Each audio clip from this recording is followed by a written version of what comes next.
right, I'm just going to go ahead and get started. I apologize for the technical issues. There's nothing I can do about them.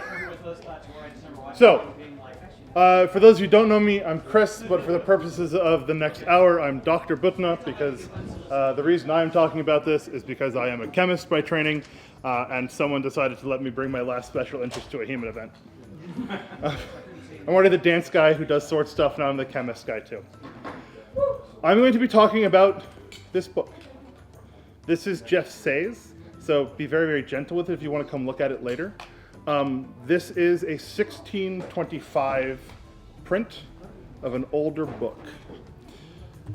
The title of this book is the Armamentum Principle. It is a guide to artillery and incendiary devices for a German military that was originally written in the 1520s.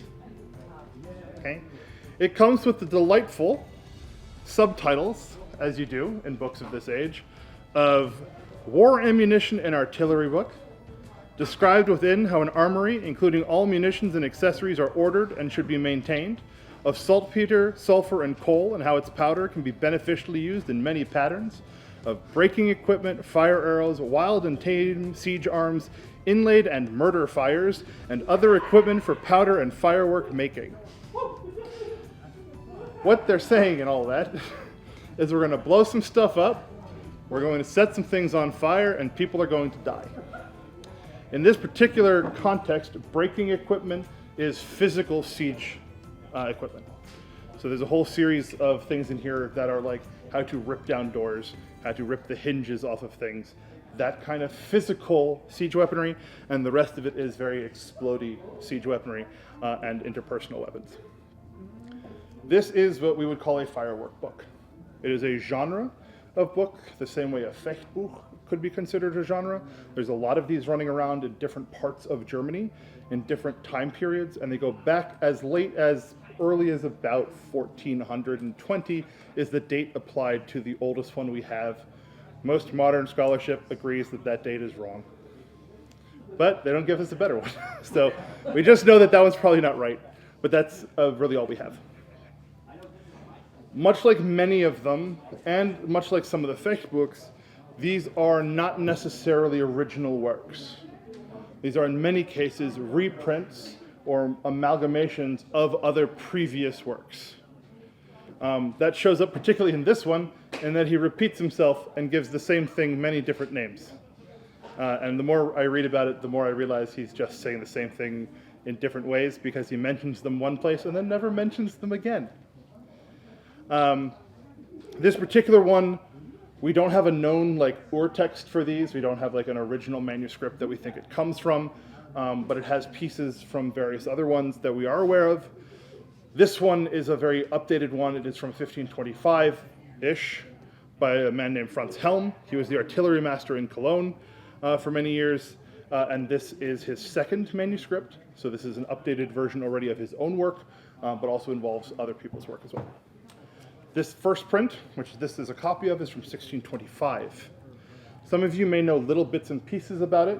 If you've ever seen the image of a cat with an incendiary rocket attached to its back, that's from here.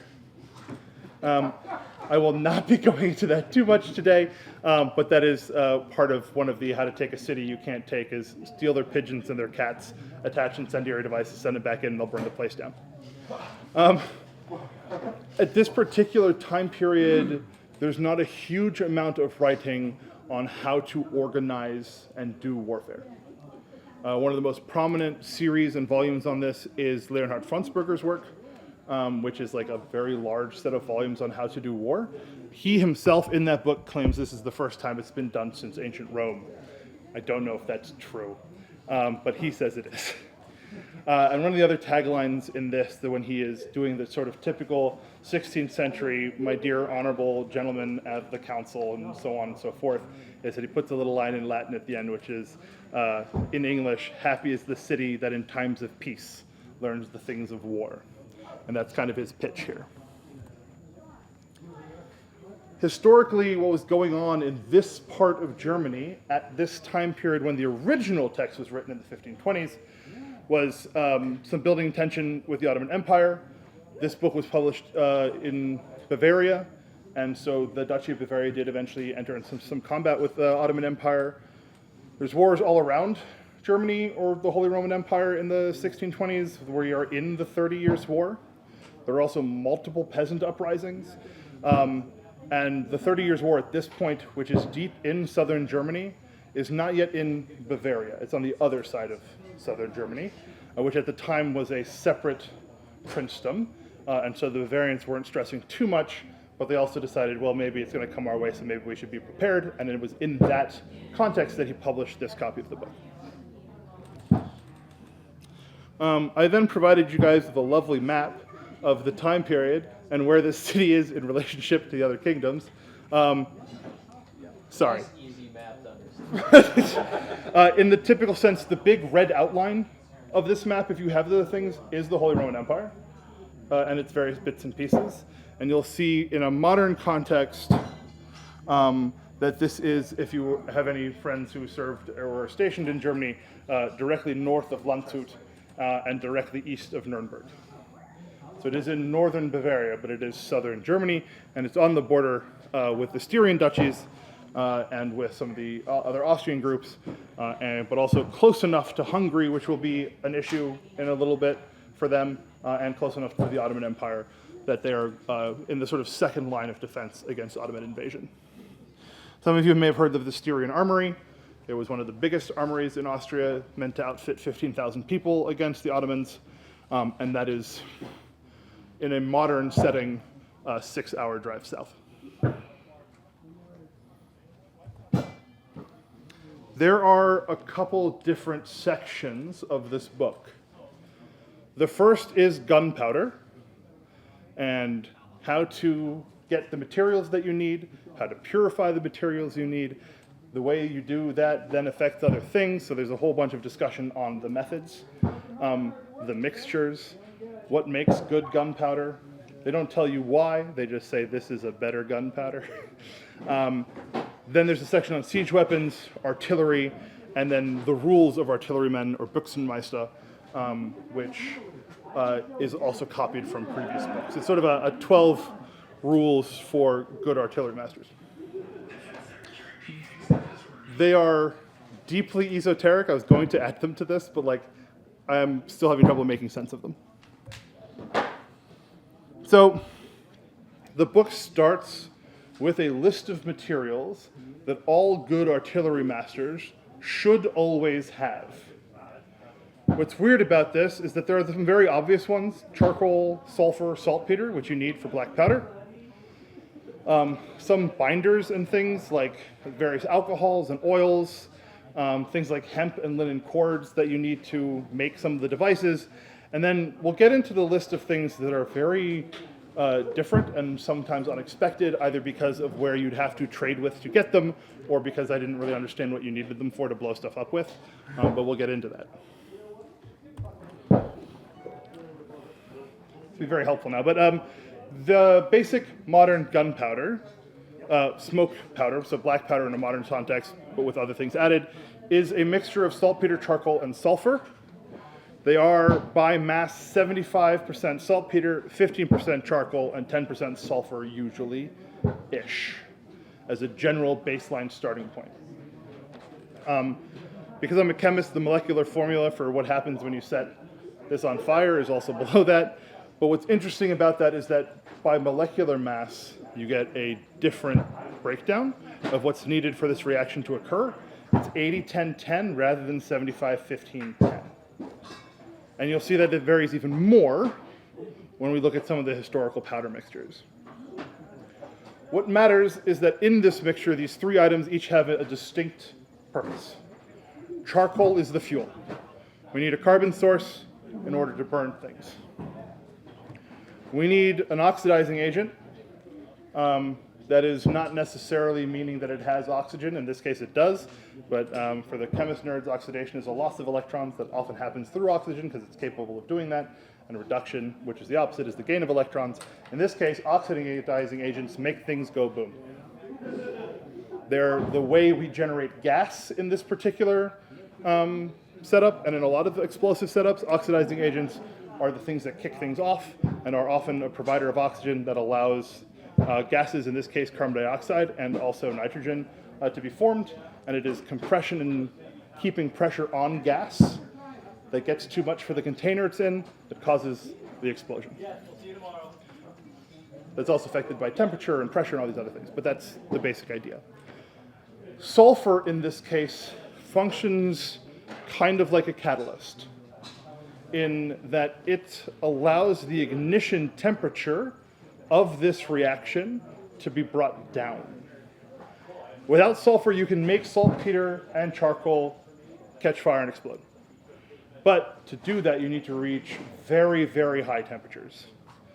With sulfur added, you can dramatically drop the temperature requirements for this reaction, which means that sparks are now hot enough in most cases to cause this to go off. That's the real thing that we need the sulfur for. There are powders that are explosive that they use that do not have all three of these. They have other substitutions. We can use oils as a carbon source rather than charcoal, if we want it to be a wet explosive rather than a dry explosive. We can use various ammonium salts, arsenic salts, mercury salts as the oxidizing agents as well. If you think about modern guns, we have fulminated mercury, which is the primary trigger that starts things off, and it is a very, very high temperature and sparks very, very quickly, and so we use that as a primary charge. So these are the ones we use because they are readily accessible, readily stable, and easy enough to make or purify if they get messy. At this time period, charcoal is usually made of tree. Not always, though. You can use linen and hemp fibers that they have with them in their cords and in their clothing. You can technically do it with wool and cotton. It's just very difficult. But charcoal can be made from all kinds of things. And later we'll also use a carbon source that is actually made from bone. There is now a very helpful diagram and listing of all of the different powder mixtures that they were using. But they range from almost 1 to 1 to 1, which is radically different from the sort of 7.5, 1.5 to 1 that we see in a modern setting, all the way through to something that's a little closer to what we see nowadays, which is 4 to 1 to 1, which is 66 to 16.6 to 16.6%, or a 4 to 1 to 2, which gives us 60 to 14 to 30-ish. I'm sorry, which is consistently in the higher proportion? Saltpeter is always the one we need the most because it makes it go boom. Sulfur is usually also pretty high, and we just need it all to deal with the fuel. So they do consistently keep fuel is the lowest, saltpeter is the highest, and sulfur in the middle. But in some cases so close to equal that it, given how inaccurate their measurement tools were, they probably were equal. Again, what's interesting to me is that they do not match the chemical stoichiometry we'd expect, but I can get into that in a second as well. Refresh my memory. Saltpeter is sodium nitrate? In this case, it's almost always potassium nitrate. Potassium nitrate. Okay. Yes. I won't get too deep into where we get these sources of these materials from, but we have them in liquid form because they develop in mines that mine rock saltpeter, which we can get. And then if there's decondensation on the walls, it becomes nitric acid, and then you can turn that back into saltpeter. Sulfur is also mined in lots of flies, sorry. It's mined as brimstone. So that is just natural sources of blocks of sulfur. There's not that many sources of this in Germany, but there are enough to supply the military without any real issues. Saltpeter sources in other places are not as easy to come by. Germany happened to have all of these things readily available within its borders. Jess's husband sent me a lovely video of how they used to have to pee on horse poop in order to get crystals of saltpeter coming out of it, which is very unpleasant to do in large quantities. And they actually had people who went around collecting urine from like bars to do this, and they also and churches, because you weren't allowed to leave church in certain time periods, so there's like a dirt spot in church you got to pee on. And your P does have a decent amount of potassium and nitrogen in it, and the reactions in the ground have that potential to form potassium nitrate. There's also a lot of phosphorus in P, which aided in some of the reactions to get what you needed. In a modern context, we do still also see variances in the amount of saltpeter and coal and sulfur, but they usually have different purposes. There are a lot of things that affect how gunpowder work. One of them is grain size. So if you ever talk to sort of modern gun people, they talk about the grain size of their gunpowder. It has a variety of effects. The finer the amount of material, all the materials are within your gunpowder, the faster it will react. That is not always what you need. Sometimes that creates too much force too early, and you kind of get something that kind of just blows up inside your gun, which is not what you need. Or it doesn't give long-lasting propulsion in a longer barrel. So we often see faster powders in smaller barrels, and we see longer reaction time powders in longer barrels because you want consistent acceleration until it leaves the barrel, if that makes sense. So we often see more fuel and less oxidizer in sporting gunpowders because you want that, you have a nice long rifled barrel, you want that propulsion way to the end. And in some like shotgun powders, you actually end up seeing just a little bit more oomph right at the beginning to get everything going. Notably, gunpowders are mixtures, not compounds, if that makes sense. We are mixing three physical components. They do not react chemically with one another until we spark them. Okay? So what needs to happen for these reactions to occur and for them to occur sort of spontaneously once we spark them is that the grains need to be touching because the reaction only occurs at the surface of the physical grains and then needs to still be able to pass. So if the grains are too big, the reaction fizzles out before we've had a chance for the inside of the grain to be used. And if they're too big, there's not enough contact between the grains that we actually just fill up the space between them with the expanding gas, and we don't get any pressure, and we don't get propagation of the reaction to the next grain. So in a modern setting, we use very, very fine sieves that have a very distinct cutoff to them, and we can now sort of track our grain size as we sieve it through various mesh sieves. Back then, they tried. It's close. But they're fully aware of this problem, and we'll talk about some of the ways they overcome this in a moment. The grain size is affected in two ways in their setting, which is by the fineness of grinding. And notably, you have to grind everything separately because you grind everything together, you might accidentally set it off. And you don't want that. But also in how we grow the crystals of the materials while we purify them.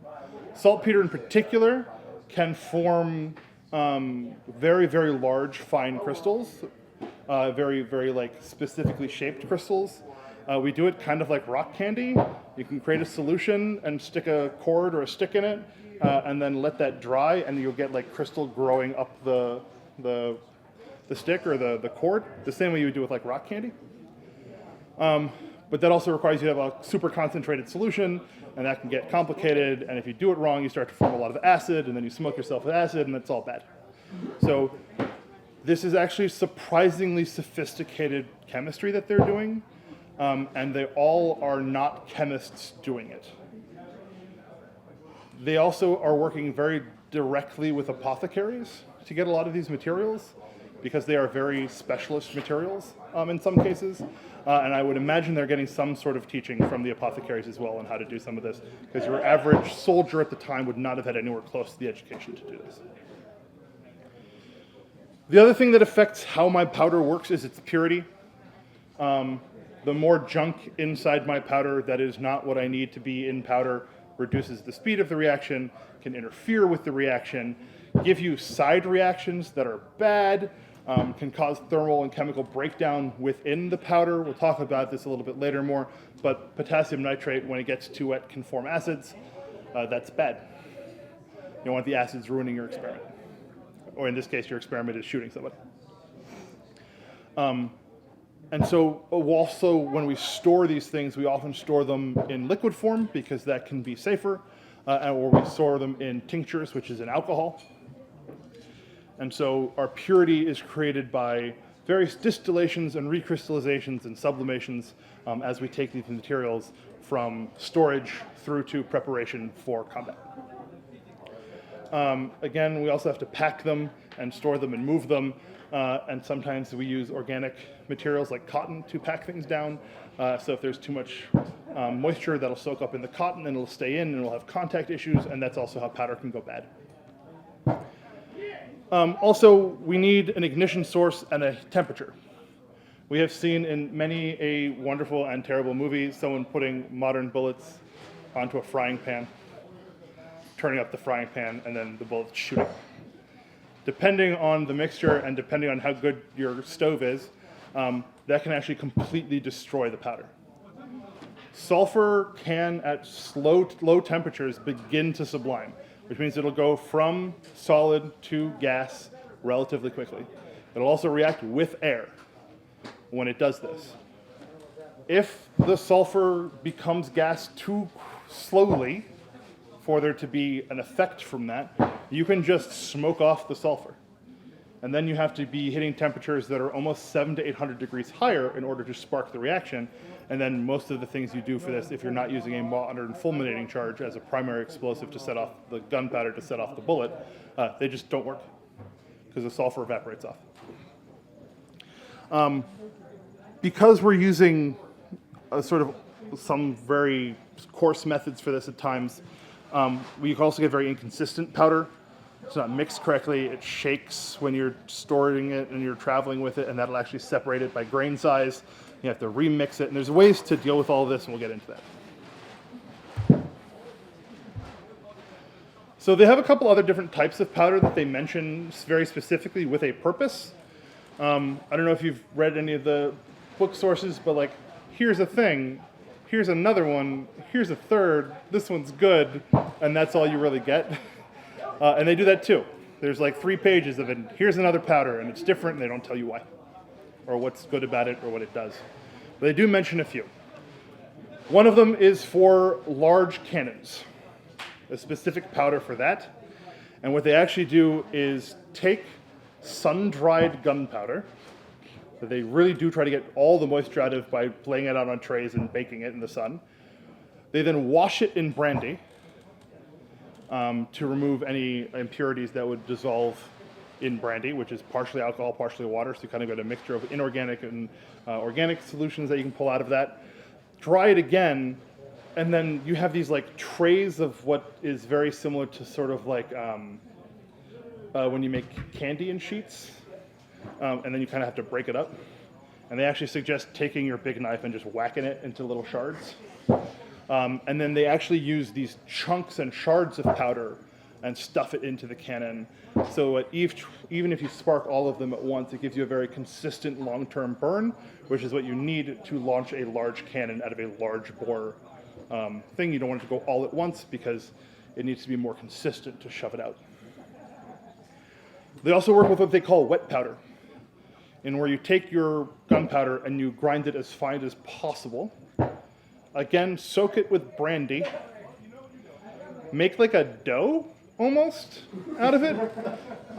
They call it dough. And you get the very, very fine powder, add liquid to it, and then you like roll it up into balls. Soak it again in vinegar so it doesn't go off. And then you allow it to dry in these little like balls of gunpowder that are still like clumped together. And they actually use those mixed and use those as the charges for various artillery pieces, because it gives a more consistent reaction every time, no matter what, because you kind of pack it into the same space with the same materials, and it's a little more consistent in how they're working. Are you saying a whole bunch of little balls, or one ball that is the entire charge? Many little balls. Okay. They say to make it like the size of a nut, and you're like, well, it's the part of Germany where it's probably a hazelnut. Okay. So like, but you just imagine some artillery just standing there with like a bucket, like I don't know, making meatballs and then just setting them down, and by hand. Very spicy meatballs. So another one they mention is a long distance powder. So they suggest that this mixture will go further and be better for long distances. But as in any time you make a long distance powder, it does lose energy. Right? So it's a weaker hit, but it is a longer distance. They are not shooting very far yet with artillery pieces. We're still very much in cast brass and cast bronze. We're not in cast steel yet, which won't happen until World War I. But this long distance powder is a very similar mixture. It's 3 to 1 to half of saltpeter, sulfur, and coal, which sort of fits the ratio we're kind of looking at. But they then add less than a gram of arsenic. It's specifically probably arsenic album, which is an oxide of arsenic, and then twice that much in camphor, which is an essential oil. But it's more of a, most of you will know camphor, and we'll talk about this later, from the smell from Vicks that's not menthol. There's a secondary smell in Vicks Vapor Rub, that's camphor. Has a lot of medical uses, has a lot of other uses. In very high concentrations, it'll kill you. In these concentrations, when you melt the sort of a resin of it with the arsenic together and gently pour that, melt it in brandy and pour that over your powder, they both act as decelerants. They kind of chill out the whole thing, and instead of getting that one hard boom, you get an extended flare of your gunpowder explosion. Notably, decelerating gunpowder does mean not necessarily that it is a slow reaction, right? It does not mean that you do not get a lot of speed and pressure. It just means that it is more consistent and consistently rated rather than one hard boom. They use accelerants and rocket fuel still today. Yes. Yeah, and we still use camphor for a variety of these things as well. Camphor is also an insect repellent, so it also means that you don't get bugs in your powder for storage reasons, and it's a bit pyrophoric, so it'll actually keep it dry. We'll get to it. One more. There's more. So many things. So one of the things they add is what they call sal ammoniac, which can also be salmuges or salacmoniac and a bunch of other different names. It is essentially ammonium chloride. It is a very basic ammonium salt. It is used in tanning. It is used in baking. Baking ammonia, if you ever get really nice pretzels that are really, really soft and fine and white on the inside, it's usually an ammonium compound, often ammonium chloride, that bleaches it as well as makes it soft and fluffy. It's also used in a variety of medical purposes and can be found basically in medical and tanning and baking situations, so they don't suggest you have to go out and make this or mine it. You just go to your local apothecary and buy some. Or you go to a local tanning facility and buy some from them. Or if there's a tanner attached to your military unit, he has some. It has 3 primary purposes in adulterating gunpowders. The first is the decelerant that we mentioned. It makes it for a continuous acceleration, often for long barrels, often for long distance, and it makes the whole thing just more predictable. When you're at a time period where a lot of your guns are not as predictable as one might like, predictability is a benefit. It's also used regularly as a purifying agent. When you are purifying other salts, when you are purifying other compounds or materials that you need for gunpowder and various other things, it's often added into the acid or alcohol mixture that you're using, because quaternary ammonium salts can sequester other impurities, particularly metals, and various other things that are in here, and so it's also used as a purifying agent. And finally, there's a section in this book on how to make colored signal smoke and or fireworks of different colors. And ammonium, when you slowly burn it, makes a very, very intense white smoke. So it is also the primary ingredient in their white smoke agents that they have for a variety of reasons that they don't really go into. They just say, this is very useful. Thanks. So one of the ones that I mentioned before, but that is also an odd one to me, is camphor.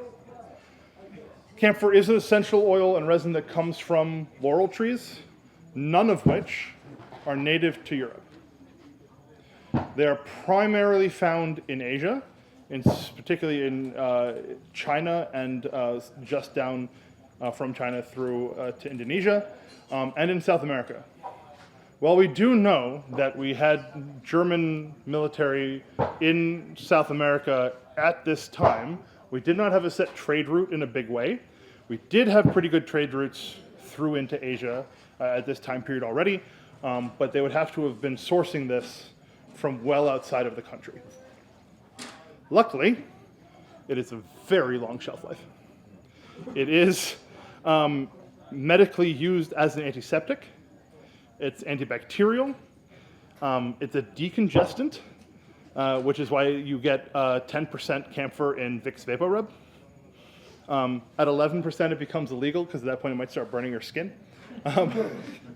We see it in veterinary medicine, where they inject it intramuscularly into horses to aid in breathing issues. So think the benefit you get from Vicks VapoRub, but right into the body. And that works for horses, apparently. And it's also a topical anti-inflammatory, which you would recognize from Tiger Balm. One of the main smells you get in Tiger Balm is camphor. And it's also why you have a lot of European and American-specific Tiger Balm brands, because the brands in Asia often have too high a percentage of camphor to be legal in Europe and the United States. It also has other industrial uses. It is an insect repellent, so they use it like mothballs. They spray it onto like cotton balls or whatever, and then just set it around so that it gets rid of bugs. I could kind of use one of those up here right now. It also reacts with steel and iron to blacken it. So when you had guns that have 2 aiming reticules, they'll black the back end one, so you have contrast between them when you're looking at them. And they'll actually use a camphor like an ointment to like blacken the steel a little bit, so they have a better use of the sights. Because it's antiseptic, antibacterial, insect repellent, etc., it was also a primary component in embalming fluid for like 300 years. And even before that, it was used in mummification processes, because it's really great at preserving them. And it smells nice, so there's actually also an essential oil used significantly in the perfume industry. It also tastes good in very small quantities, so it's used in culinary purposes as well. It's actually a fixation. After this, we'll do my Herbalife essential oils. No, Knew it. I gave up the whole science thing, now it's just essential oils. My point in some of this is, however, that a lot of these materials have huge amounts of other non-military purposes. So any artillery person who has all these things is also a walking apothecary in a very weird way. But they would also be able to use this for all kinds of other things if they weren't actively using it for military purposes. This is how we got alchemists, right? Yes. Yeah. They came first, and then they got to blow shit up, and then they made it a job. It was great. Not that different from what I used to do. They died or had something useful to do with it. Right? And like I said, it is super toxic in high quantities and high concentrations and dangerous in that sense. But This isn't from the mountain laurel that you get up here. no, no, that is actually a different family than the laurels that they're talking about. Okay. They both called that, but one of them isn't truly part of the same family. Okay. It's used in explosive, as I mentioned before, as a preservative in powders and a bit of an accelerant purpose, but its primary purpose is that it's an acid scavenger. So when you get breakdown, particularly from water, of saltpeter and things like that, it can become acidic, and they put it into their powders so that that is dealt with and doesn't affect the reactions of the powders. They also have arsenicum. They give this 2 different names, crudum and sublimatum. Crudum is dirty arsenic, it's not purified in any way, and sublimatum is, as it sounds, a sublimation process that purifies the arsenic. We don't really know what specific type of arsenic is used for this. Most of our modern distinctions in a chemical sense weren't known, and a lot of our modern distinctions by what it looked like weren't talked about the same way. So you can have black arsenic and yellow arsenic and white arsenic and all these things, and they are different compounds, but they don't distinguish it, mostly because every single person writing one of these books was not a chemist. They are soldiers with a job to do, and they have enough information because that's what's available for them to use, and anyone doing this is also an expert or becoming one, and so they don't need that information. I think from the way they use it, it is primarily arsenic trioxide and arsenic sulfur oxides and other oxides. The other problem is that it's also super toxic, so they probably didn't want to handle it too much and get into it too much. They always talk about sealing up the glass containers really, really well and not to try and inhale it at any point, which is more important because it is colorless, odorless, tasteless gas when it becomes gas. There is no detectable test for arsenic until the mid-1800s, which is why it was also a compound of choice in murdering your spouse. A lot of poisoning, a lot of killing people until the Marsh test in the mid-1800s. They also included something called auripigmentum, which is a specific arsenic compound. It is an arsenic sulfide. It's known because it was used as a gold pigment, hence the name auripigmentum, in a lot of art at the time. We don't get a distinct use of it in the book in the same way. So they talk about arsenic and then they kind of mix and match as they please as they go. One of the reasons I didn't bring any demos is that they're not very good about writing these recipes in a way that I felt comfortable not losing my fingers showing you. I tried it in smaller quantities and it just doesn't really show much. Its use in explosives is probably stabilization and reduction of the speed of the reaction in gunpowders as well, because its primary use that I've seen in the book so far is to make different types of powder. And so I think from what we use arsenic trioxide in some modern settings is also as a way to regulate these reactions. It is toxic, super toxic.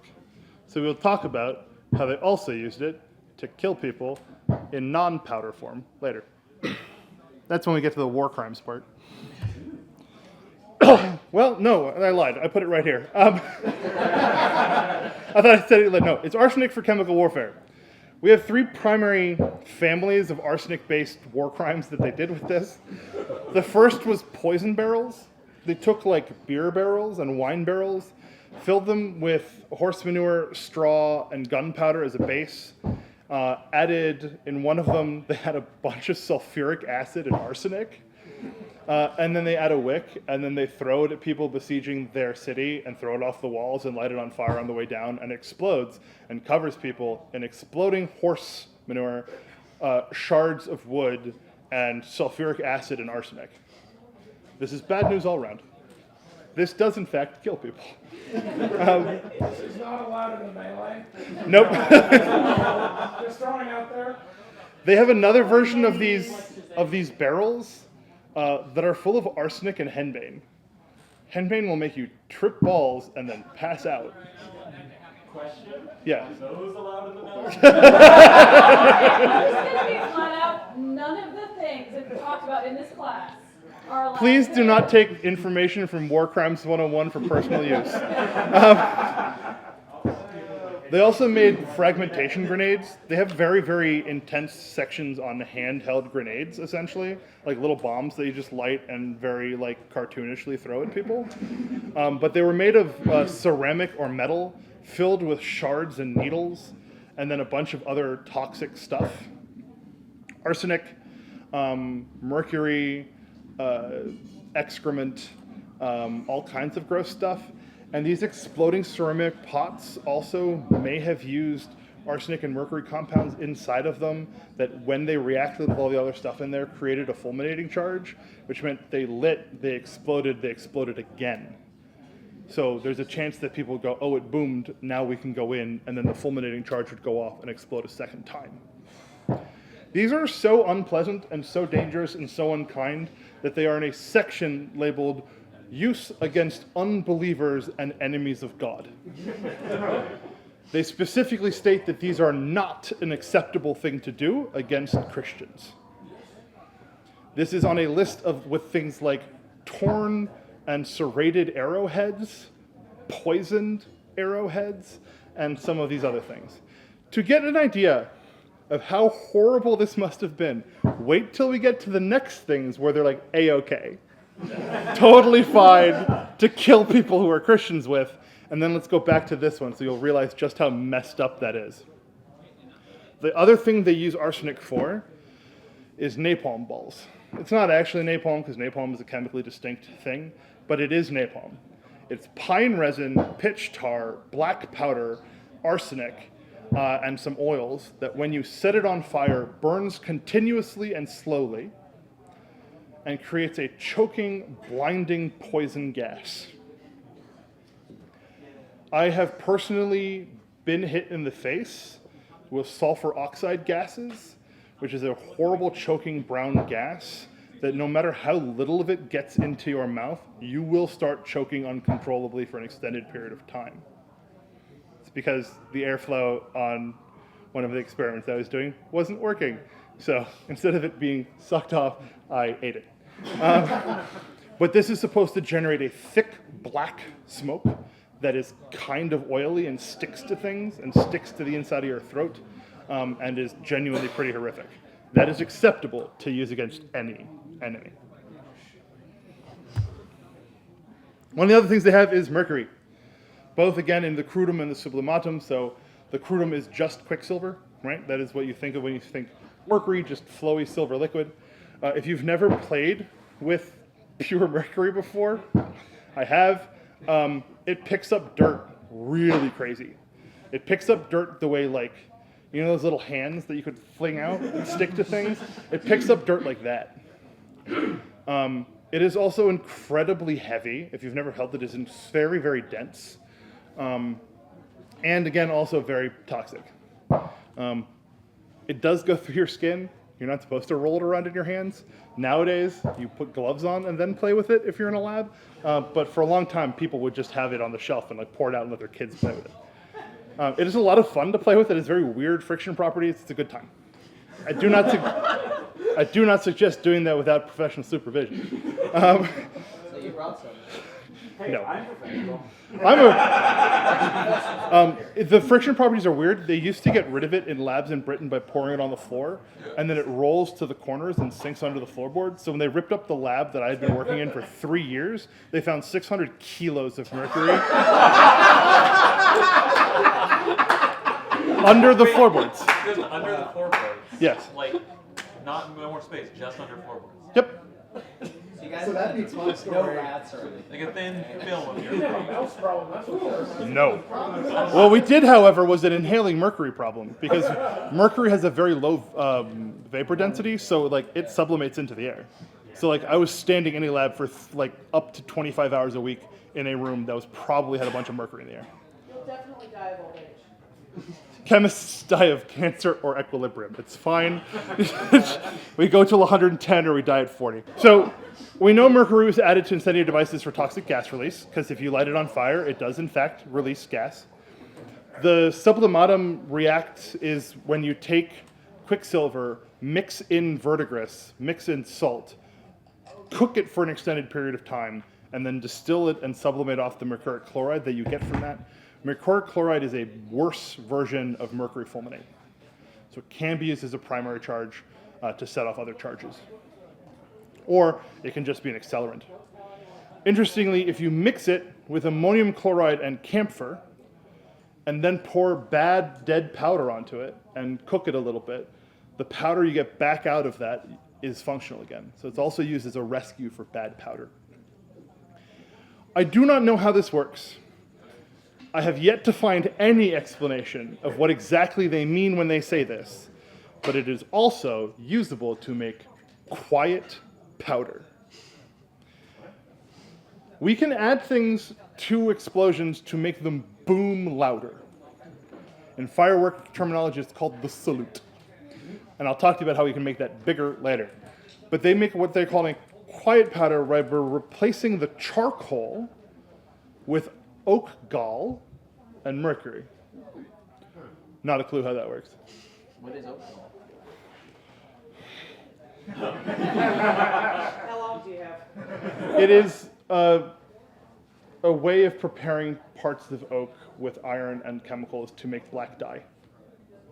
You can get iron gall inks. That is not a good explanation, but it is one. Do you have a better one? No, I was going to have another question. Question. Has anybody tried making this and seeing what happens? No, because as a general rule, blowing up mercury is illegal. Yeah, understand. The EPA gets real shitty about that stuff. Maybe not anymore. Who knows? Now's the time to test it. I always wanted to try some fire gilding. Do you have a better answer for gall? Yeah, I mean, that's the best way. It gets out a lot of the, like... Tannins. Yeah, you get it out of, I forgot the name of them. Like, oak pearls. Yeah. In particular, and you can distill walnuts down into oak pearls, and it's an incredibly stainy Black. It does Black stain liquid, things very. So you can use it as ink. ink dye, varnish, all sorts of things. Yeah. It takes on the color of a lot of dark varnishes, which do just use tannins. It's also the things that give red wine its flavor, like the harshness and the astringency in red wine is tannin. And also when you age things in wooden barrels, some of the astringency that you get from that is also some of the same tannins. Yeah. So, like I said, it's a primary explosive.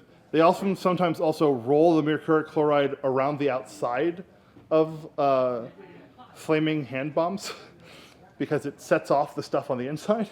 So they'll just roll it in explosive, light it, and as they're throwing it, it'll reach the inside, and then the inside explodes.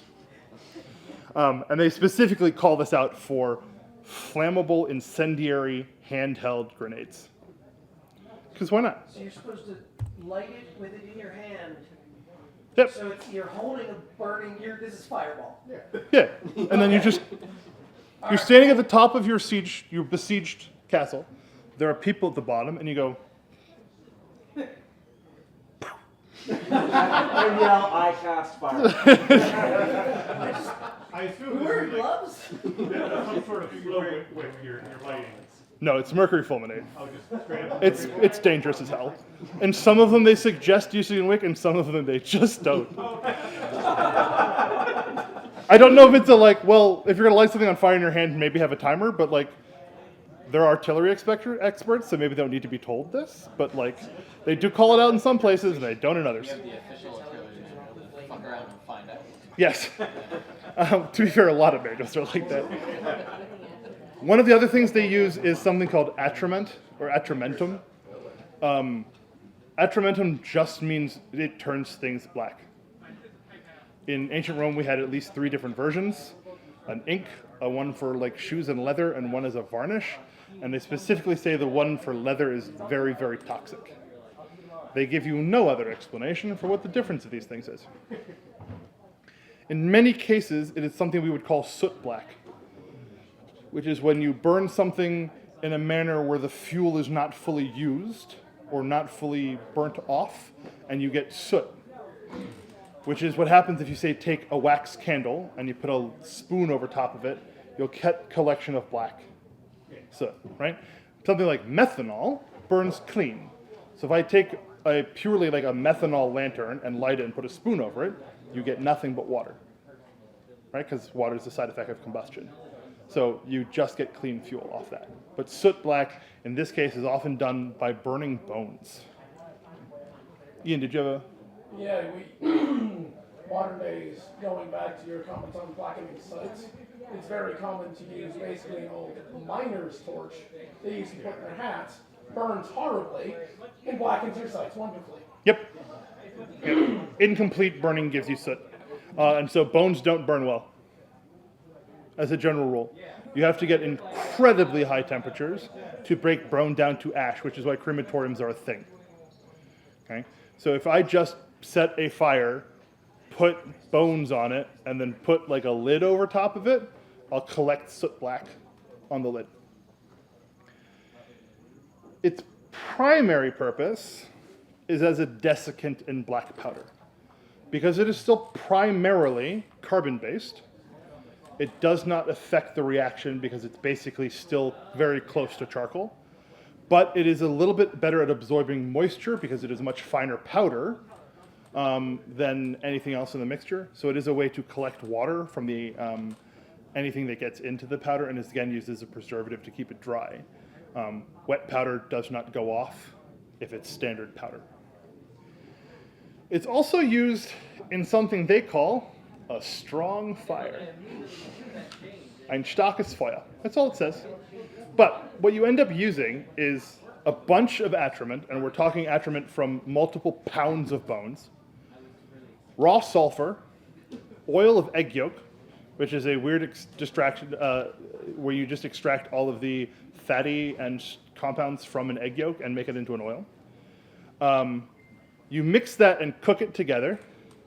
You melt a bunch of wax into it, and before it's cold, you pour it into a cow bladder, which is a water-proof container.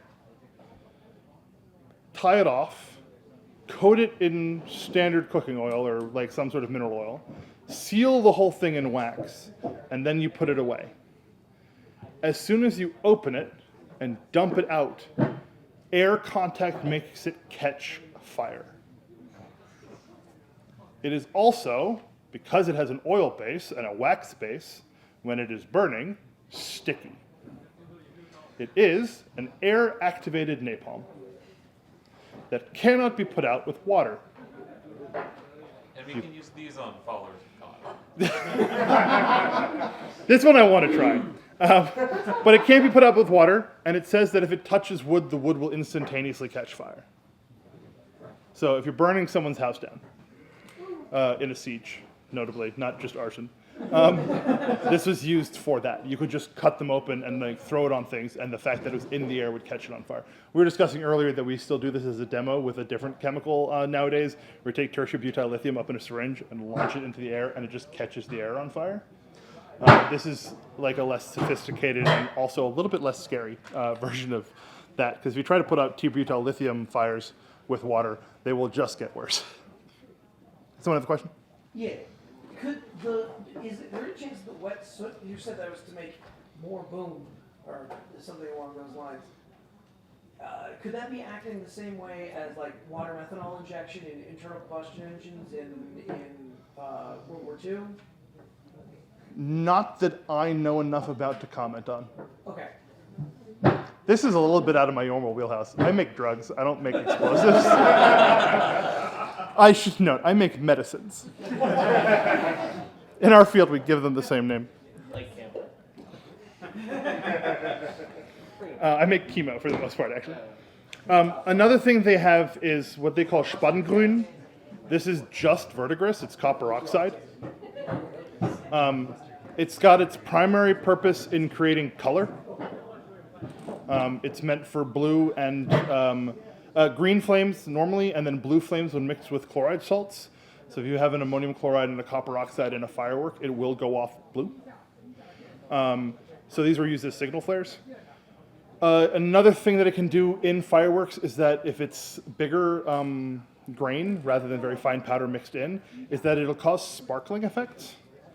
Like kind of when you have like a sparkler, but like inside a firework. So some of those like crackling effects are sometimes copper oxides. And so that was another thing I guess they suggest you can use it for a good firework. Which is confusing because the good fireworks are things to shoot at people out of guns, but also pretty. And they don't really separate those out in the list. ¿Por qué no dos? It's very German. It's pretty, but it would also blow things up. The other thing it can be used for is that it's often added into some powders as an extra push because it is a stronger oxidizing agent than saltpeter.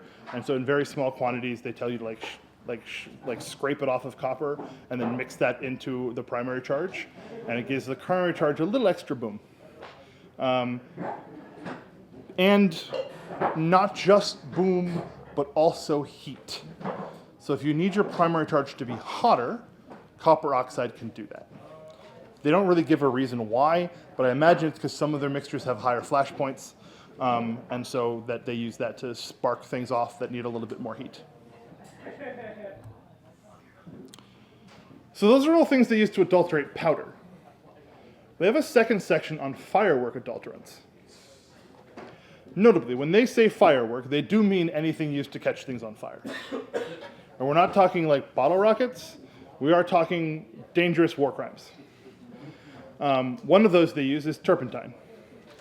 Now, this is not the turpentine you buy at the store.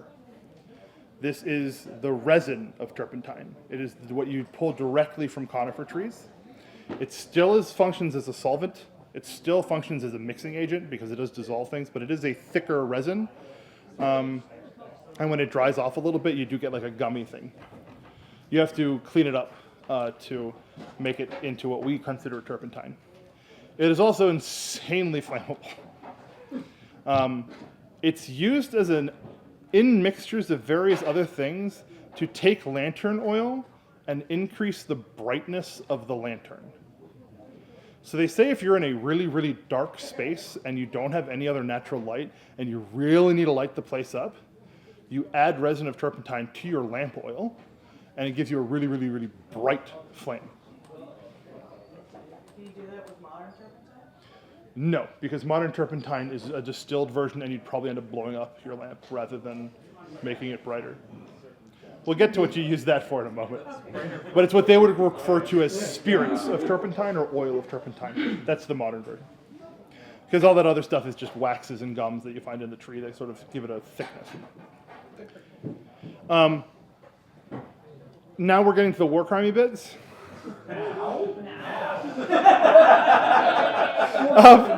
Yeah. I'm sorry, I thought the mercury-filled flaming shit barrel. So that's one of them.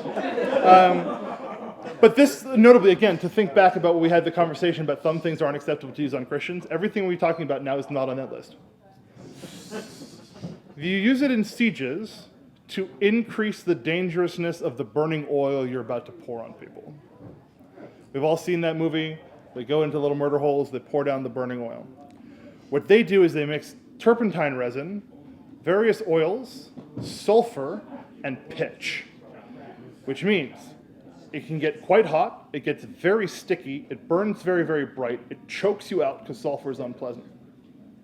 And if the sulfur is burning without enough oxygen, it becomes a flowing blue liquid flame. It is a wet, flowing, melted, sulfurous fire. It is really pretty. That is something I have done. If you burn sulfur in a crucible without oxygen, like just heat it up really, really high, and it melts, and then it'll overflow in blue fire. It's a real pretty color. What they do say is to place all of this into barrels that are barely still holding together, just enough, like take off the metal rings that hold your barrel together, so that it's just enough that it's not leaking. Light it with a fuse this time, and toss it into your opponents. And as it shatters and catches fire, this is a direct quote. It burns the enemy, covers them in smoke, and creates a great light by which to see them. So, we're going to light them up with fire and bright light so we can kill them again and shoot them and know where they are. So this like flare plus fire to make sure you're getting the most out of the murder.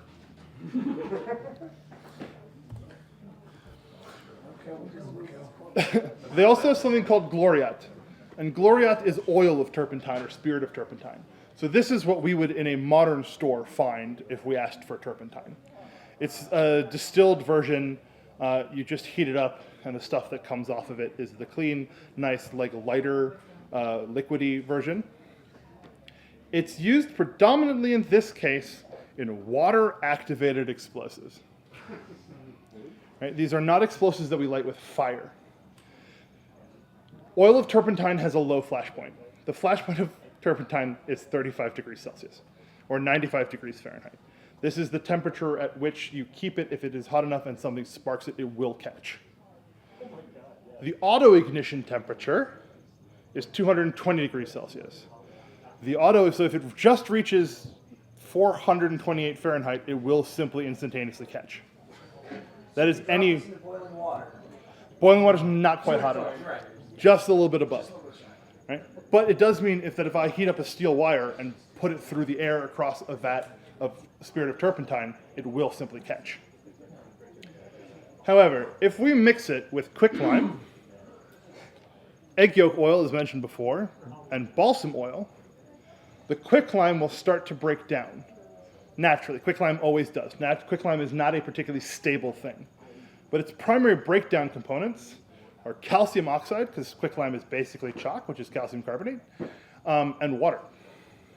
Now, quick chemistry lesson. If I have a reaction and it has something on one side of it, then I can sort of move it where it goes.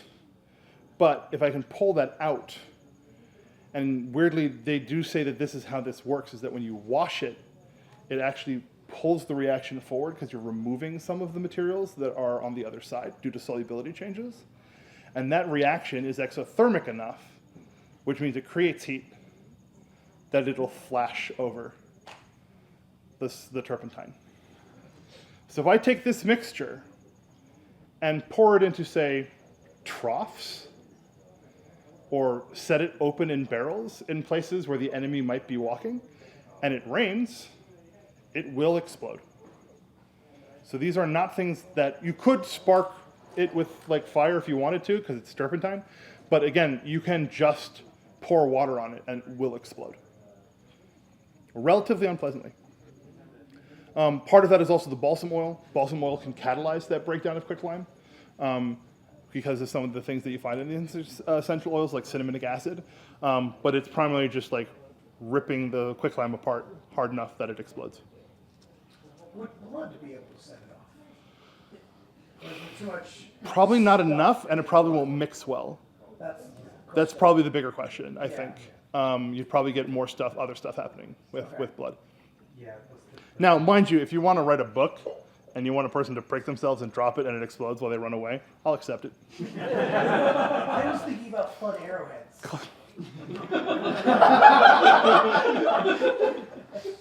This may have been the very wrong group of people to give this talk to. Very right, very wrong. I don't know. They also have something called asafoetida. This is a herbaceous plant. It is food. You can cook with it if you temper the resin. It is very, very common in a lot of Persian and Indian cuisine. It's bitter. Its whole purpose is to add some bitterness. But if I take the raw resin from the trunk, it can be used for many, many things. Most of them are folk medicine, and the rest are culinary. What's interesting about seeing this in a German manual is that these plants only grow mostly in Afghanistan, Iran, and parts of China. So again, this has to be part of a significant trade route for it to be a thing that they say you should always have. And we're not talking about like, I should have a couple little balls of this. And one of the recipes calls for 2.5 pounds of this resin, which is like that much, right, for one recipe. It is a fun little war crime recipe, so we're going to get to that. When I take this resin and heat it up or burn it, it creates a thick black smoke that can cause vomiting and diarrhea if inhaled. And yeah, we cook it off a little first and then we put it in food. Why not? So they use it for a set of different smoke bombs. The first one is a base of sulfur, concentrated garlic juice, which, by the way, in concentrated form is a lacrimator. It makes you cry. And it makes you cry by creating sulfuric acid in your eyes. That's why cutting onions hurts. It's called the onion lacrimatory factor. And it does, in fact, create minute amounts of sulfuric acid in your eyes. Pitch, resin, horns from animals, horse hooves. They don't burn well, and I don't know if you've ever smelled burning hair. It's awful. Hair, flax, and straw into a formable mass that you can then put into your incendiary devices, light, and throw at people. And it makes them leak out of all their orifices, throw up, and generally feel so awful that they can't stand. It is just straight up chemical warfare. Fight against Christians. Fight against Christians. They're out of the fight against Christians. No, all of this is fine against Christians. This is all okay. Well, I read it ahead and Yeah. wow. Yeah. The other possible use for smoke bombs with asafoetida is in conjunction with fermented henbane, which is toxic and will make you trip balls. And apparently it's not a pleasant trip. And hemlock, which just kills people. And the way that you do this is deeply disturbing. You chop a bunch of these plants up into like pesto, just like real fine, put it in a glass jar, and set the glass jar in a large mound of horse shit. Notably, horse shit has enough reactions going on in it that it'll stay hot for forever, right? This actually leads to spontaneous explosions in things, which is why they often have to turn over horse manure piles so that they don't build up enough pressure and heat that they catch fire or blow up. You let that sit in the hot horse shit for a month to ferment, and because it's a great bed for certain worms to grow in. So you get these long little white worms with red heads, it says that in the book. And when you reach the point where there is a decent colony of worm, you add 2 pounds of asafoetida resin. You melt it in. You then seal the jar, and when all the worms are dead, you know it's ready to go. You then have these glass containers that they suggest sealing very well. And they use these to just shatter them in places that already have a high heat or fire going, or to put them into incendiary devices. And it says that the smoke causes choking, a loss of sense, you just lose it, and vomiting, with after less than an hour, the loss of consciousness, and a loss of consciousness that lasts 2 days. This is also straight up war crimes, right? So you're going to trip, you're going to be poisoned, you're going to lose your insides, they become your outsides, and then you're going to pass out in that for 2 days. And if you're in a siege, you're not coming out of that.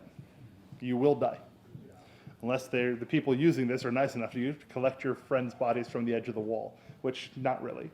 Not if they're doing this to you. If you inhale enough hemlock, you will also just die. So I'm noticing a lot of these recipes use horse dung. Did they just use horse dung, or like cow, sheep, goat, other animals that they would have had? Is there a reason that horses is... Yes. Horse manure particularly has, because of the amount of hay they eat, has a less liquid consistency. First off, that's why horses in German, we call horse shit horse apples, because it does form like clumps. And it does, unlike cow dung, which is incredibly methane, gives off a ton of methane, which will catch fire if you're not careful. 17% of methane released into the air as a greenhouse gas comes from cattle production. Yes, so like it has a better consistency to like apparently store things in, but also because it has the straw, which acts as fuel, and a couple of other things that are part of the way horses, because they are not... They're hindgut for runters. Huh? They're hindgut. Yeah, they don't chew their own cud and do the multiple stomach thing. It actually does have more of a reaction to it, so that's why you don't get these like catalytic heat reactions in cow poop, but you do in horse. Horse shit is in fact special. Bullshit just sucks. One other thing they have is called Benedictum oil, which is really hard to Google because you get a bunch of really weird Catholic scams on oils that you can use to press things. And they're really scammy. They're horrific.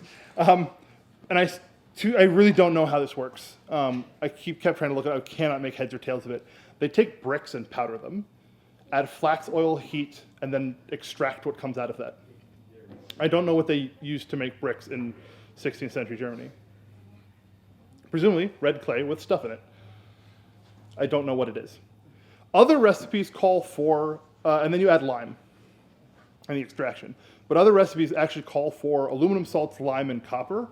Copper is often a catalyst in these things and an oxidizer. So I don't actually know what they're creating here. The chemistry is unclear to me. That is like its own rabbit hole for another day. But what you get out of this, the Benedictum oil, is incredibly long-lasting fire oil. And what they do is take something called Leimleder, which is literally just the scrap pieces that you get from the tanning process. Soak them in the oil and a little bit of liquid ammonium chloride, which will probably act as some sort of accelerant. Wrap it around arrows, and now you can light them and shoot them. More importantly, you can light them and shoot them when it's raining, and your arrows are wet. It burns in water, which is why they also suggest an unpleasant thing. And these are steam bombs, but they're steam fragmentation bombs. So you take leftover scrap cloth, soak it in the Benedictine oil, wrap it around a soaked piece of wood like a stick, and immerse that in a water barrel that has been filled with nails and other unpleasant spiky things, and then you seal that, light the top of the stick on fire, and then it burns down into the water, and it is now turning the water to steam.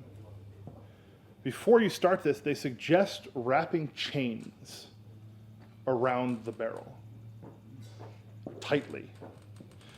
This is the equivalent, I say this as if this is normal, this might be a chemist thing, dry ice in a Coke bottle that you've wrapped a bunch of duct tape around, and then it does this, and then it does this, and then 8 hours later it blows up in a lecture theater where you left it the night before.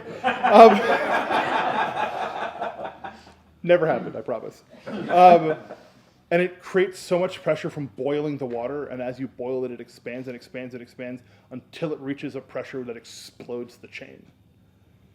And then you have a fragmentation grenade that is also spewing out superheated water and steam, which will just singe you really, really, really badly. We see this in autoclaves. This can get 30 to 40 degrees Fahrenheit above the boiling temperature of water, no problem. Right? Super dangerous. So you get hit with a bunch of steam, an exploding barrel, and boiling water, and shards of still burning cloth, and pieces of chain and barrel. And you get these nice little water fragmentation bombs that you can just do whatever you want with. How many different kinds of exploding barrel are there? I have barely scratched the surface. Put it in a barrel. You use what you got. You got a lot of barrels and a lot of horseshoes.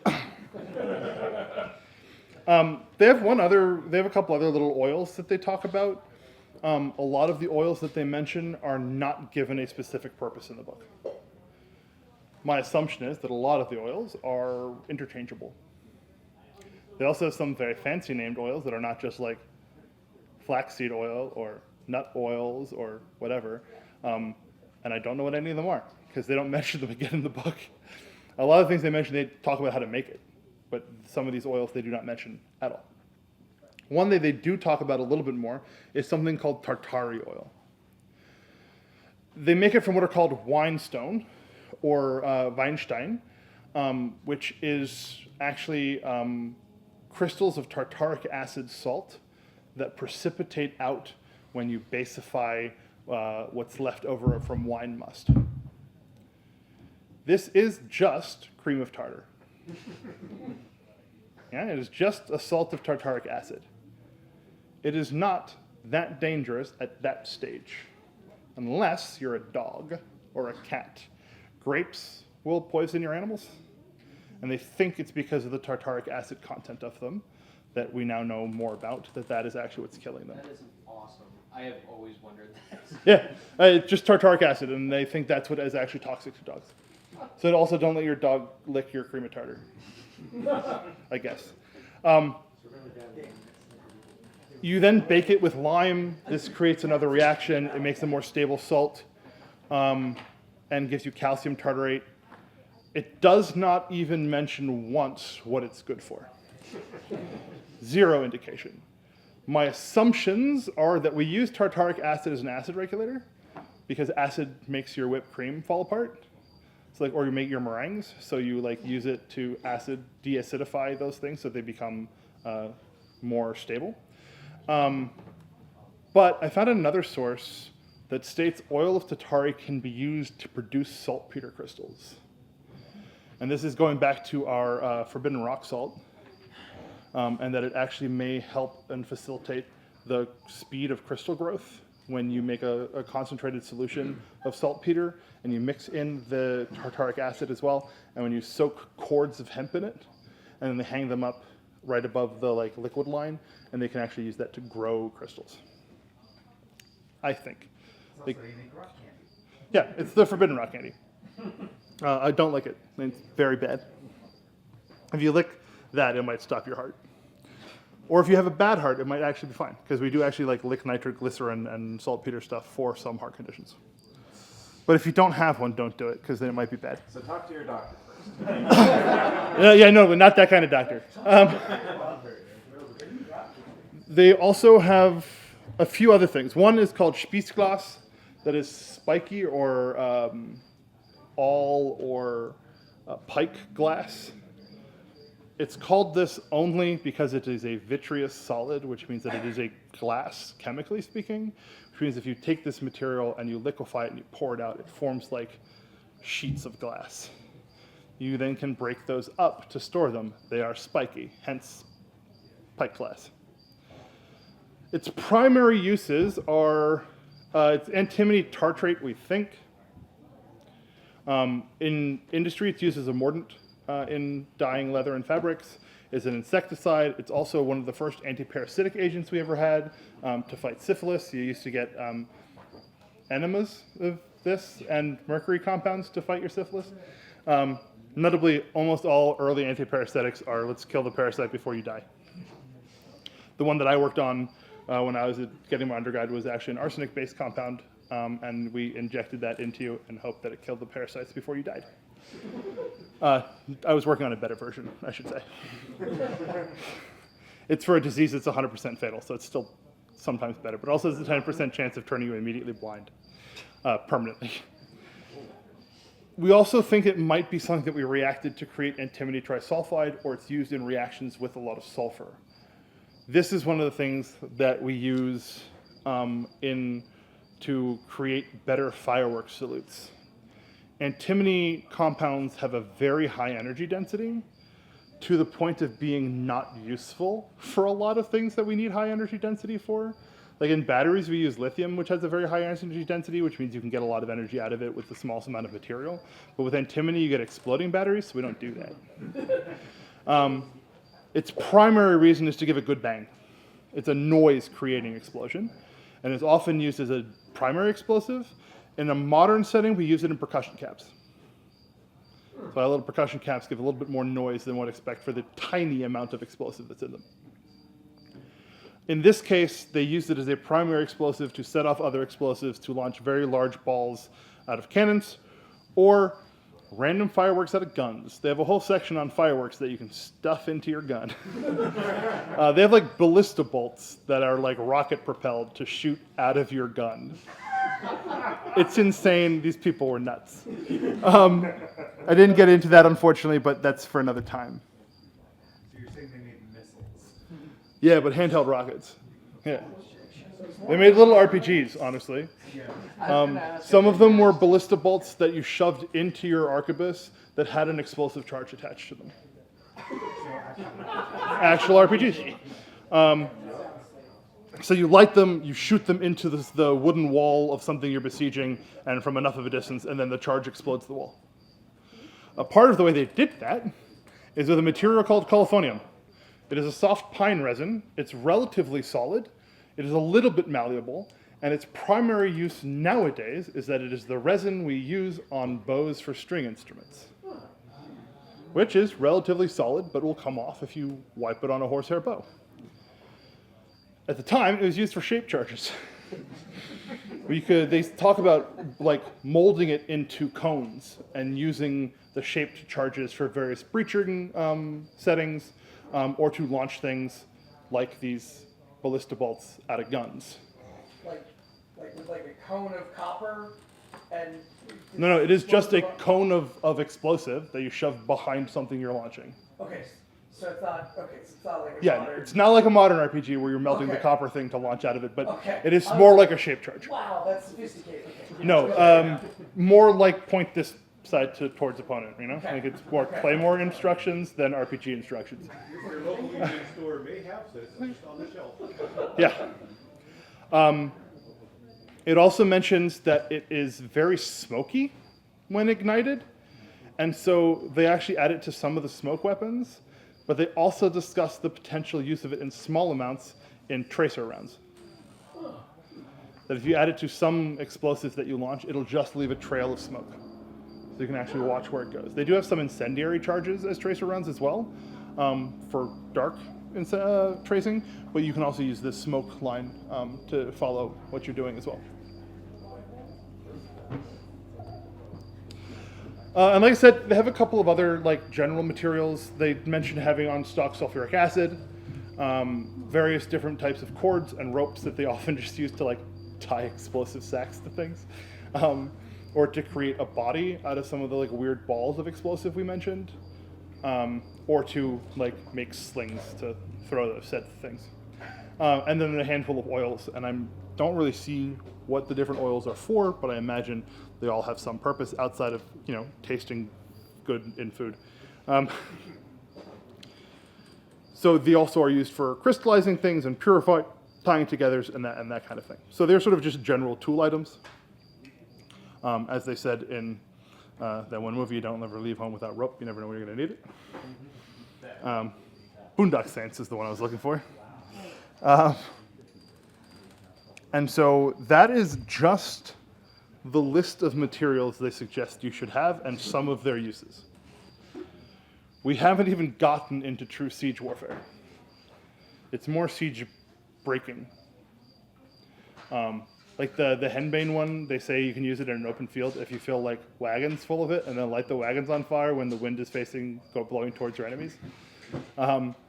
But as anyone who has read about World War I chemical warfare in open fields, if the wind changes, you're kind of screwed. World War I was nothing new. No, but we have better records of it. There's a lot that tracks of World War I. Yeah. I'm listening to this, I'm like, oh, the Germans were always doing this. Never mind.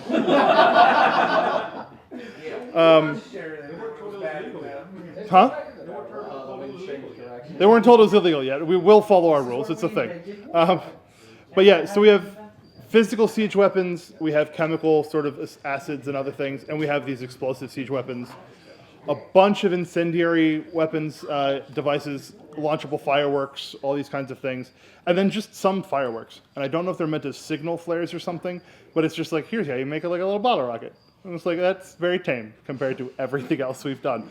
But they are literally listed under tame fireworks. And a lot of the other ones are listed under wild fireworks.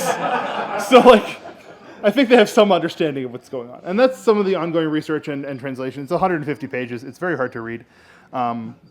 But there is other research on it. I didn't source it here, but if anyone's interested, there's an older version of this from the 1400s in the Royal Armories. And in 2019, someone wrote a thesis on it and translated the whole thing into English. It is not the same as this, but it has some similar parts, and I did use some of their translations and research to help me with what I'm doing. And they do give a lot more historical context to all of this and to the types of books and all of that as well. So if you're interested in that, shoot me a message and I can send a link to that. It's free online. Could you just like drop the link into the IGX or something? Or? Yes, I probably can. Would make the most sense. Yeah. We all just got the PowerPoint. No, that's true. I can send it all to you. It's not in the PowerPoint, but I can send it. Make sure you all get that. Having said all of that, does anyone have any questions? So a lot of these are called fireworks, and not all of them are kill the enemy fireworks. Is there any record of them using them like we use fireworks for just like, oh, pretty explosions, and they're not actually meant to be destructive, or is it just like the terminology used? In German, we have a tendency to add a specific type of ending to certain words. The most common ones are Zeug, which literally means stuff, Werk, which means work, and Stoff, that means stuff. This comes up in things like how we name chemicals in German. Nitrogen is called Stickstoff, which is choking stuff, because if there's enough nitrogen in the atmosphere, you suffocate and die. We have Wasserstoff, which is water stuff, which is hydrogen. Airplanes are called flying things. Flugzeug. disputes like toy thing or playing thing. So I think it's just a weird German nomenclature thing and does not trace directly onto the way we use firework nowadays, but more to some of the Chinese style fireworks where a lot of them had a military purpose. And if you just took out the thing that made people die, you could use it for fun. Like they have signal flares, they have things that are just a little bit of black powder in a container that shoots off and has an X-ray thing and that turns it red. I imagine that wasn't used to hit people. I imagine that was used as a signal flare and that kind of thing. And you don't add sparkly copper oxide unless you need to, I guess. Or you want to, because it's sparkly. But we don't have any real good records on whether or not they used any of this or did any of this. I haven't found anything where like the Turks were like, yeah, and then they hit us with this crazy shit and we all went nuts and died. Like, so I don't have any records in that direction. So I can't really say anything outside of what they tell me it's for. Does that make sense?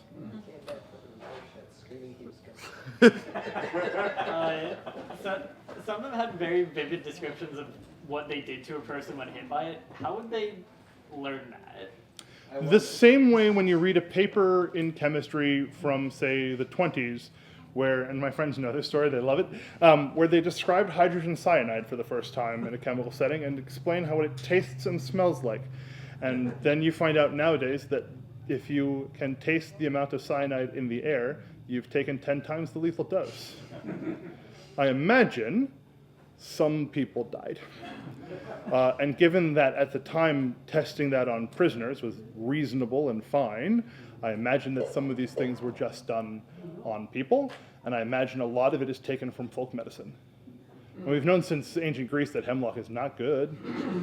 But we also know from up until that point from alchemy work that small amounts of hemlock can be curative for certain illnesses. The same way nowadays we still use versions of digitoxin for heart medication, but if you take too much of it, your heart will simply stop. I imagine the concept of the dose being the poison is definitely part of the way they thought about this, and that the apothecaries that they work with had a much firmer understanding of what was going on with some of these things. And also the first day you collect asafoetida and use it for food and it drops in the fire and you all start throwing up. Someone would have gone, hey, hold on, we can use this. So, reading some of these, it would seem like they're fairly reactive just from either having around or maybe from contact. How much of this is being prepped ahead of time because it seems like there's a lot of work going into it versus the ones that are being made out in the field? And that, constantly, are there any records of, oh, a camp just exploded as they were getting ready to siege us? Not that I'm aware of.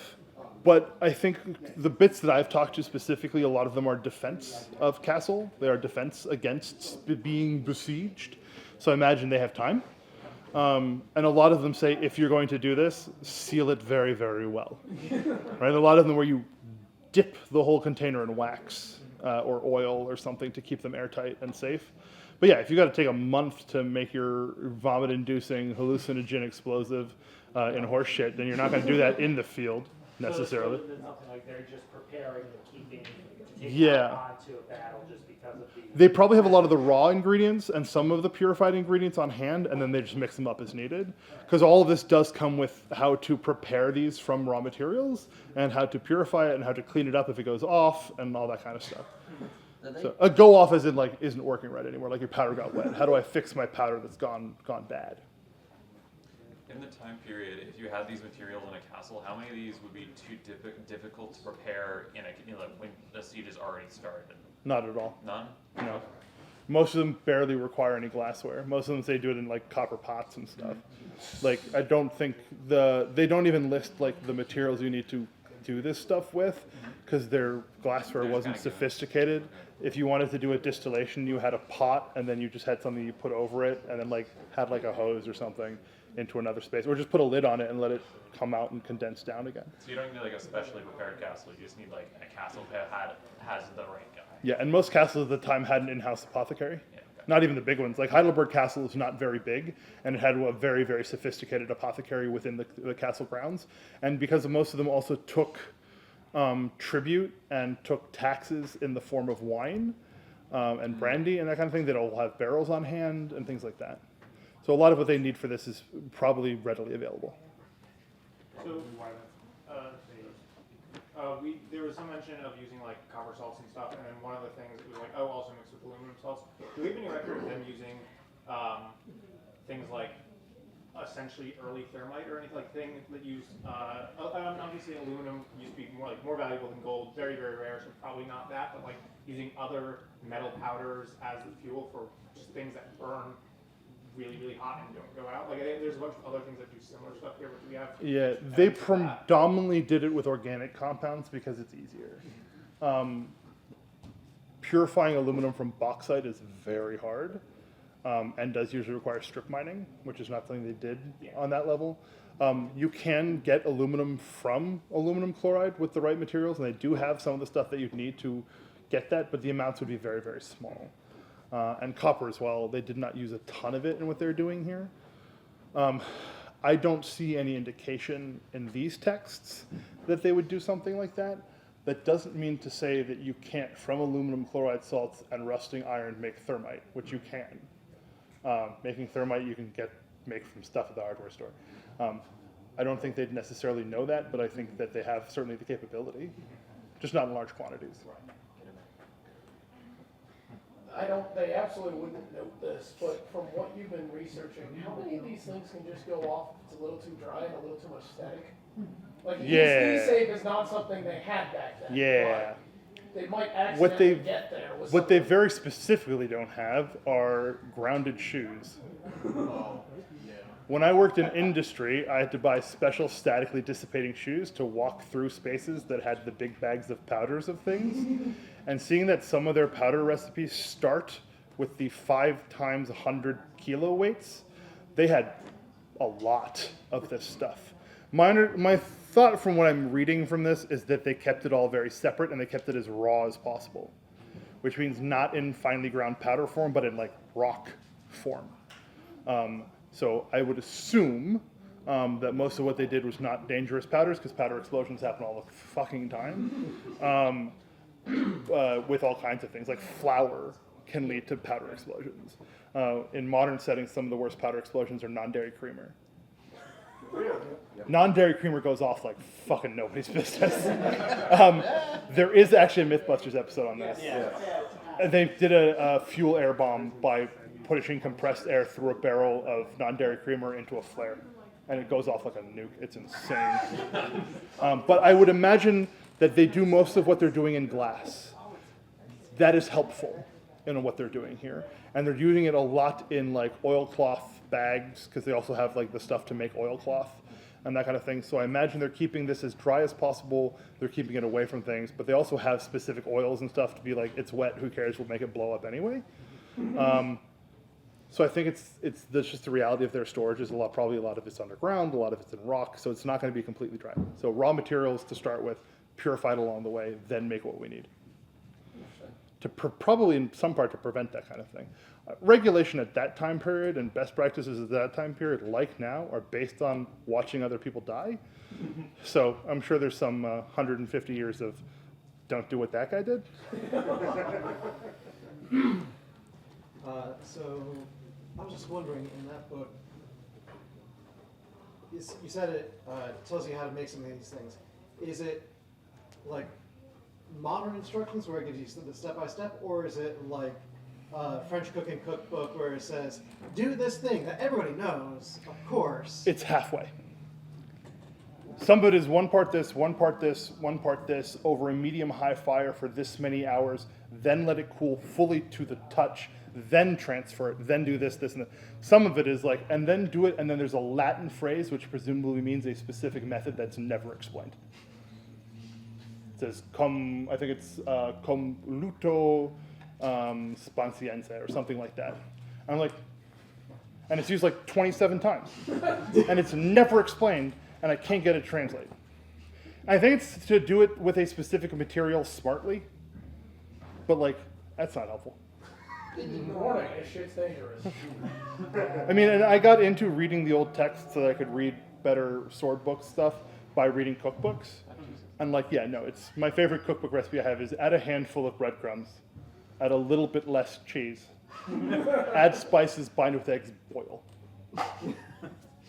That's it. It's like matzo ball soup, but like they don't give you any instructions. Yep. And when they do, it's measurements that don't exist anymore, and it's a fucking headache. To Wayne's point, the Buschmeisters, there are a couple books where they are incredibly serious about safety. When we went to the museum in Germany, Yep. where I took the long video, there in Nuremberg, there's a big long exhibit actually about that you cannot be a good Buschmeister if you do not follow extraordinary safety guidelines. Thank you. And so on top of that, with the grounded shoes, they're not touching anything metal unless it's the cannon. It's all in glass and clay, and pewter doesn't really spark. And everything on them is really non-staticky for the most part. Because it's all natural materials. Right. Yeah. Wool doesn't spark very much. Linen certainly doesn't spark.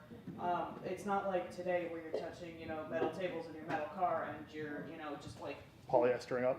right. So they're so combined with that, and to genuinely there is a list of things for an artillery master that they have to do, and you have to work your way through the ranks. You don't just get to be one of these guys for shiggles. But a couple of the steps are if you do not take this seriously, you will not get promoted. End of story. That is it. You will be kicked out. So they're very, very serious, actually, about their own safety. And if you are not an artillery person, you are not allowed in the artillery area. It's wild, and they were very, very conscientious of that. I've been working with Jess, because she does reenactment stuff of Landsknechts, on this horrific book. That is the worst legalese and academic snooty version, but it's on all the rules and regulations of Landsknecht units, and it's just the fucking worst to read. It's modern German from the 70s, and it's less intelligible than that. And then she also has a copy of the book I mentioned at the beginning, which was Leonhard Frundsberger's volume on how to do warfare, which is mentioned once in that book as a comparison. So we've been working on this for a little while, and we went to a couple of museums in Germany a couple of years back to look at some of it as well. I will take one last question, and then I have to pack up. I was wondering how much of that kind of vagueness in certain instructions might be due to basically wanting people who aren't part of, I don't know if there's specific guilds responsible for this, but aren't part of that organization to kind of learn the secrets. I don't think that's the case here, because these books are written specifically for their patrons in cities they do not live in. Okay. So they are actually written this one is for the city council of Amtberg, which is nowhere close to where the guy who published this one is from. It's about, in a modern setting, a 3-hour drive from where the publisher is from, and it is 3 states over from where the original book was published in a handwritten thing. I don't think it's vagueness, because we see this same set of vagaries regardless of what the book is about, and housewives were not gatekeeping their recipes. And a lot of the books written at the time for culinary purposes were housekeepers, or in these more codified versions were the cooks of the castle or things like that. But yeah, they're equally vague, because a lot of them, much like something like an Escoffier, which I also own a copy of, which is also a nightmare to work through, which is a French cookbook, the assumption is that the person reading it is themselves a master and is using it as a reference work. Yeah. So it's more about assuming an underlying knowledge than trying to gatekeep. That is speculative. I don't have anything to back that up. Just, yeah. Well, thank you, everyone. I really appreciate your attention.